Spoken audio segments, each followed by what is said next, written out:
So it's 2026, and I still have my iPhone 16 Pro Max. This phone has been a powerhouse, a workhorse, and the center of my Apple ecosystem. I've been thinking about upgrading for a while, but after using the iPhone 16 Pro Max for over a year, I realized something. This is the first iPhone in a while that I actually don't feel rushed to replace at all. Every year, Apple drops something new, and the old iPhone suddenly feels slow and old. The phone keeps crashing, and the battery life isn't as long anymore. But with the iPhone 17 Pro Max out for a while now, I had to ask myself, is the upgrade even really worth it? And honestly, for how I use my phone, it still checks all the boxes and it's just fine. What's going on, YouTube? Welcome back to the channel. It's your boy Rio, a goat here. Today we're going to talk about why I kept my iPhone 16 Pro Max and why I just didn't feel like I should upgrade to the 17 Pro Max. As you know, the foldable's coming out next year, and that's the phone I actually really want. But I mean, for right now, the iPhone 16 Pro Max, to me, is still king. So right now, we're gonna talk about why I still have this phone. Design-wise, the iPhone 16 Pro Max is still premium in 2026. The moment I pick it up, it doesn't feel outdated, it doesn't feel old, it feels like a flagship phone. And the titanium build is a big part of that. It's light enough to be comfortable, but still solid enough to feel expensive. It doesn't feel fragile, and it doesn't feel bulky either. It's just the right balance. And the design still holds up. Nothing about this phone screams last year's model. Like, it still looks good. It looks clean, modern, and intentional, especially compared to how subtle the changes have been over the past couple of years. Now, when you put it next to the iPhone 17 Pro Max, the difference is not that big, other than the camera bump, of course. The size feels almost the same. The overall shape is similar. And from a distance, honestly, nobody would even know which one you're even using. It just didn't feel like a big enough visual leap for me to justify an upgrade. I've seen the 17 Pro Max in person, and the camera bump does not bother me at all in person. I've seen the 17 Pro Max in person, and the camera bump does not bother me at all. Now, I still prefer the camera design of the iPhone 16 Pro Max. It's just a cleaner look in my opinion, and more in line with the overall design of the phone. And like I said, this phone is titanium, and I definitely prefer titanium over the aluminum build of the iPhone 17 Pro Max. You can see it scratches up very easily, dents very easily. I have dropped this phone so many times, and it still looks like it just came out the box. Now, I do use it without a screen protector, so there are scratches, on the front screen, and maybe a scratch or two on the back, but other than that, still a clean build. At the end of the day, the iPhone 17 Pro Max didn't feel like a true design upgrade. It felt like more of a sidestep. The iPhone 16 Pro Max still feels premium, feels good in the hand, and just looks good every time I pick it up. There's no real reason to replace it. Even when I pay this phone off completely, I'm probably still gonna keep it. Okay, let's talk about performance. Performance-wise, the iPhone 16 Pro Max is still flying in 2026, even though it's only been 3 days. Recording this on the third day. It's still a good phone a year later. And I don't really mean it's fine for its age. I mean, this phone really still is fast. App switching is still instant, multitasking is smooth, and nothing about this phone feels sluggish or behind. Whether I'm scrolling socials, answering emails, editing photos, or jumping between apps, it keeps up with no hesitation. And that's the thing, in real life, this phone has never really slowed down for me. Now, I know on paper the iPhone 17 Pro Max is definitely the better phone. It's got a newer chip, better numbers, all the bells and whistles. But if I'm being honest, you probably will not tell the difference between the iPhone 17 Pro Max and the iPhone 16 Pro Max. And that's what really made me pause from upgrading, because if my current phone already does everything instantly, then why should I upgrade? I mean, I don't really care about having faster export speed or, gaining an extra number on the chart. None of those changes really matter on how I use my phone on a daily basis. Even heavier tasks like photo editing or light video editing, managing my content, or running multiple apps at a time effortlessly. There's never really been a time where I thought, yeah, my phone can't handle this anymore. And until I hit that wall, upgrading really doesn't make sense when it's a major design change like the foldable. So yeah, technically the iPhone 17 Pro Max is powerful, but the iPhone 16 Pro Max is just as powerful. I'm not gonna lie to you. If anything, this phone made me realize that yearly performance upgrades don't really matter anymore. Because I feel like we've reached like a peak of phones where it just doesn't make sense because your phone can already do everything that you need on a daily basis. I mean, okay, what if you're shooting a major motion picture with your iPhone? Okay, you can justify that. But other than that, no real performance boost for regular users. Now, speaking of movies, let's just go ahead and talk about the camera. Now, as a creator, the camera is probably one of the biggest reasons why I would upgrade to the latest and greatest. And honestly, that's where the iPhone 16 Pro Max still surprises me a year later. The phone is still my go-to for quick B-roll, behind the scenes shots, moments where pulling out my main camera doesn't make sense, or if I don't have my Pocket 3.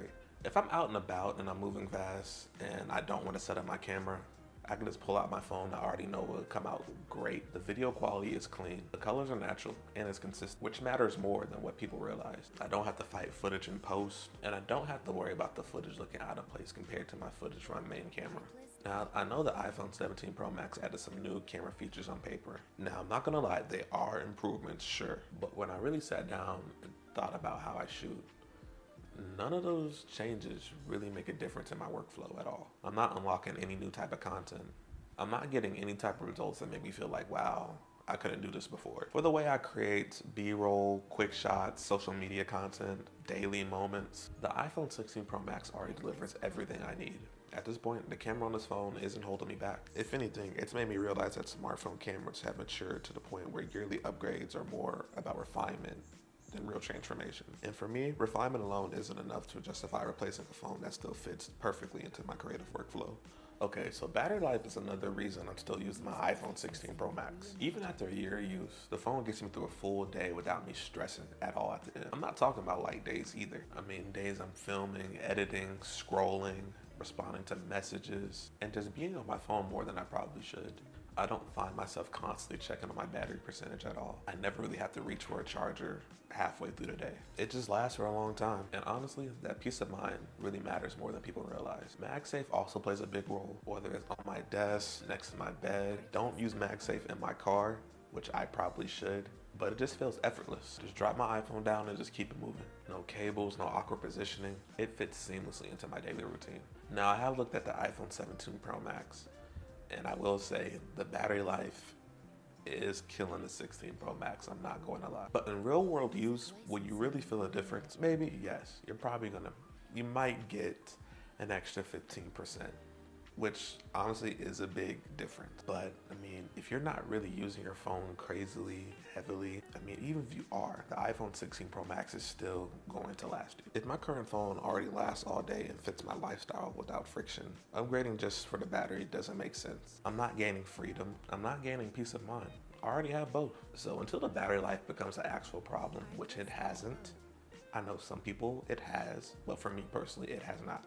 There's no real reason for me to replace a phone that still handles my days effortlessly. What really locks me in and actually keeps me on this phone is the Apple ecosystem. This is the part that people don't talk about enough.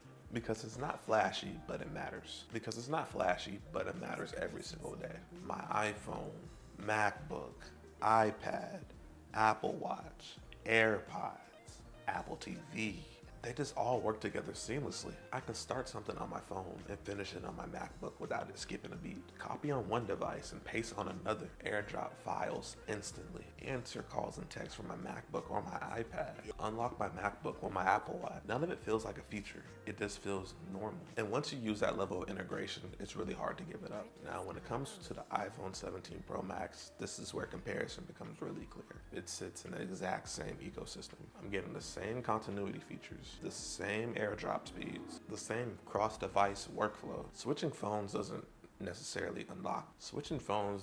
unlock a better ecosystem experience. It's literally the same one. So if my iPhone 16 Pro Max already connects to everything effortlessly, then why should I even upgrade? And that's another big reason why upgrading doesn't really make sense to me. The ecosystem is going to be exactly the same. So until Apple introduces something fundamentally that changes how the devices work together, I'm perfectly comfortable staying right where I am.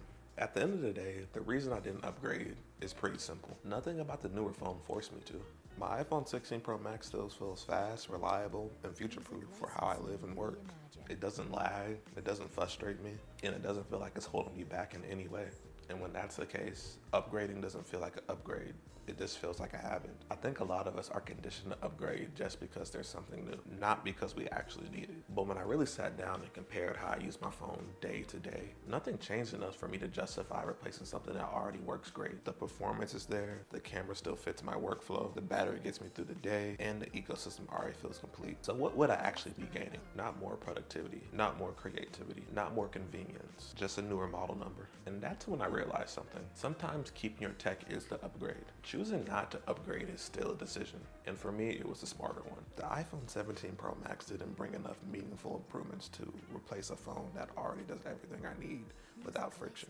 And until something genuinely changes how I use my phone, not just how it looks on paper, I'm good staying right where I am. I think the biggest takeaway from all this is that we've gotten so used to chasing every new release, and we forget to ask ourselves whether it actually fits into our lives. And for me, the iPhone 16 Pro Max still does everything I need for it to do. It supports how I work, how I create, how I move through my day, and that matters more than having the newest model number. Using what fits into your life will always be better than chasing hype. I still get the performance I want, the camera I rely on, the battery life I trust, and the ecosystem that keeps everything connected. I don't feel limited, I don't feel left out, and I don't feel like I'm missing anything meaningful. And sure, if Apple eventually drops something that genuinely changes how I use my iPhone, I'll consider it the iPhone foldable. But until then, I'm good staying right where I am. So if you're debating on upgrading, don't ask what's new.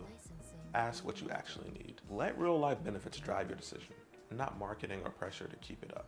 Hey guys, if you're still rocking the iPhone 16 Pro, 16 Pro Max, 16, or any phones older, please drop a comment down below. And if you did upgrade, tell me why. I'm curious. Also guys, please hit that like button for me, and also hit the bell notification so you can receive updates on any time I drop my videos. And also don't be afraid to hit the subscribe button for me as well. It's your boy Rio. I'll catch you on the next one. Peace.